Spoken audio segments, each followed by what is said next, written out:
We have a great story to share from the latest Sunday papers today, this one from the Washington Post, about a certain conservative Christian candidate and his progressive, behind-the-scenes erratic meltdown. So be liberal with your kindness. In case you see Donald Trump at church this Sunday, please don't let him watch the rest of this report, and certainly don't bring up the latest polling news from ABC. He's become very unpredictable, and he might just march right back into church and say an extra prayer after he sees this. John, good morning to you. We have that new ABC News Washington Post Ipsos poll out this morning. So what's the big headline? It's quite a poll. It shows a continuation of what you've seen out on the trail, which is momentum for Kamala Harris. In this poll, the top line number, Gio, is Harris Walz at 50%, Trump Vance at 45%, a lead slightly outside of the margin of error. A month ago, this race was essentially tied. Now you see a slight lead for Kamala Harris. But if you look a little bit deeper into the poll, you see some real big swings, especially, Gio, among independent voters. Independent voters just a month ago favored Donald Trump.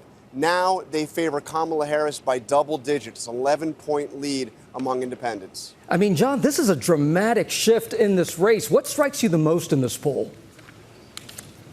Well, when you look at what we call the attributes, how the voters look at the candidates, if you look at these two questions, this is amazing, Gio. Is the candidate physically fit, good enough physical health to be president? Harris has a 30-point lead over Donald Trump on that question. And a month ago, Donald Trump had a 31-point lead over Joe Biden.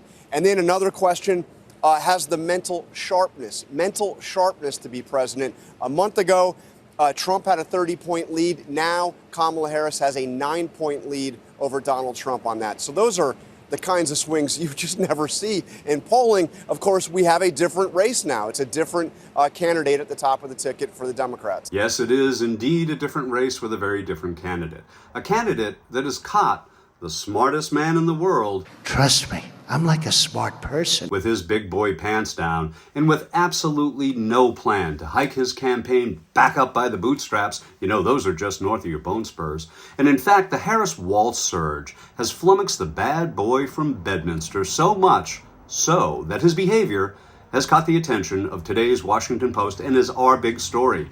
So while Donald is no doubt bellying up to the brunch buffet for seconds, here's something for the rest of us to chew on. The Washington Post reports Donald Trump's top brass gathered reporters in West Palm Beach, Florida this month to showcase the inner workings of the former president's campaign and exude a "we have it under control" confidence. As PowerPoints flashed on a screen, they laid out their 90-day plan. The 11% of the U.S. population they had identified as target persuadables, a ground strategy that would motivate Republicans and discourage Democrats, and the 5-word frame to dismantle his new rival, Vice President Kamala Harris, has failed, weak and dangerously liberal.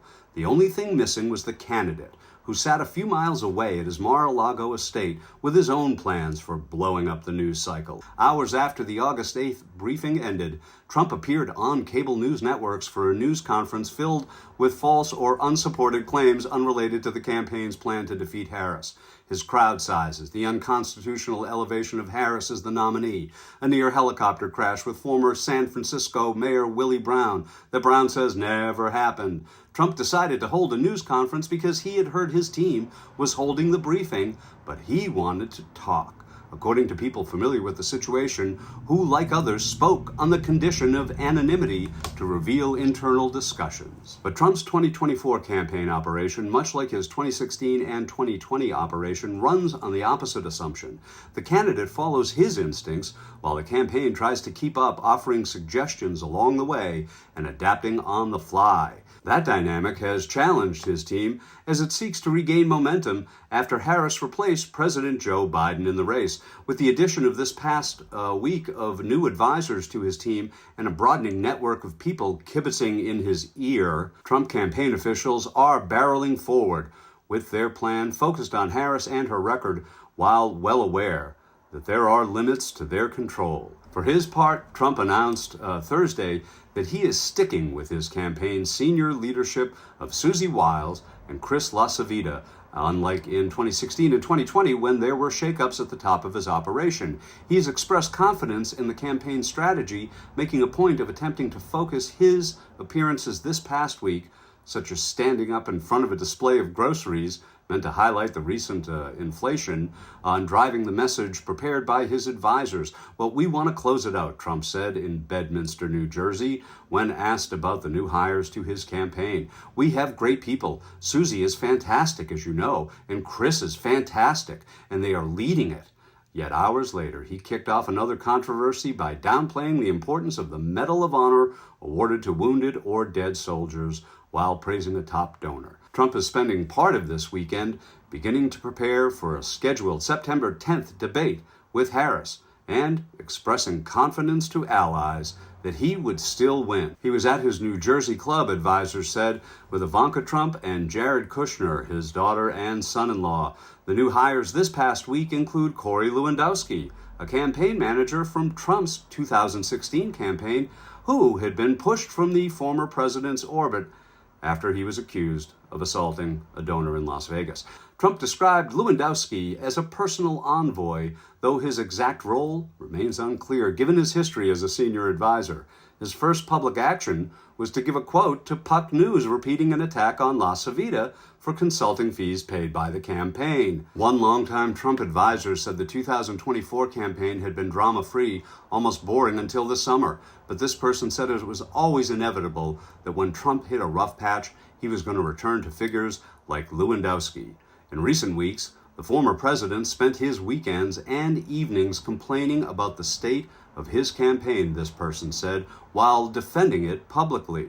On one recent weekend, Trump dialed allies raising concerns and asking questions about the campaign's direction and strategy. But the following Monday, he again assured top advisors that their jobs were safe and that he did not know where speculation about their fate had come from. He is never going to take the blame himself, this person said. He's not going to say, oh, I shouldn't have said that, or maybe we shouldn't have done that. So there has to be a shakeup. Truth be told, I've had extensive experience working with guys who divide and conquer their teams for their own profit, but I can tell you this, the deficit of that strategy that pits people against each other to serve one man's outsized ego, well, it far outweighs any short-term gain, as Trump will no doubt learn all too late. And then we'll see in the end who gets the last laugh. Have you heard her laugh?